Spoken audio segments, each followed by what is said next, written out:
آج کا وظیفہ، آج کا عمل میرے ان بھائیوں کے لیے ہے جن کو بار بار احتلام ہو جاتا ہے۔ بار بار احتلام ہونے سے انسان کمزور ہو جاتا ہے، معدہ کمزور ہو جاتا ہے، ٹھیک ہے، سر میں درد رہنا شروع ہو جاتا ہے، کمزوری محسوس کرتا ہے۔ بار بار احتلام کا ہونا اچھی بات نہیں ہے۔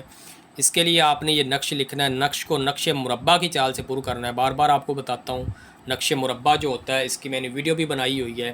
نقش مربع کی چال یہاں سے شروع ہوتی ہے 2 4 6، 2 4 7، 2 4 8، 2 4 9، 2 5 1۔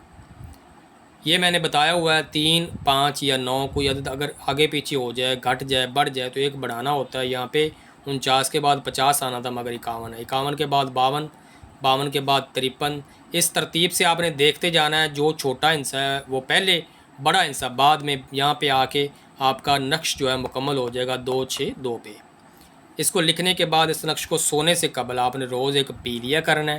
ایک نقش لکھ کر موم جمع کر کے گلے میں ڈال لینا ہے، 11 روز تک نقش کو پینا ہے۔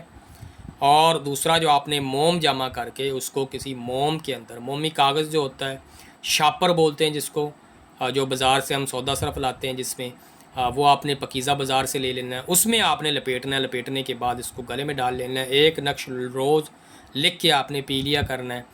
انشاءاللہ اس کی برکت سے جو بار بار آپ کو احتلام ہوتا ہے، اللہ تعالیٰ اس سے آپ کو شفا دے دے گا۔ اسی کے ساتھ آپ تمام سے اجازت چاہوں گا، اور اس کے ساتھ ساتھ گرم چیزوں سے بھی پرہیز کریں۔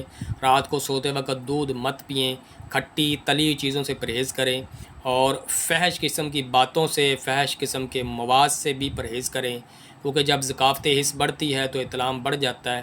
پرہیز بھی کریں، نقش بھی استعمال کریں، انشاءاللہ آپ کو فائدہ ہوگا۔ اللہ حافظ، اللہ نگہبان۔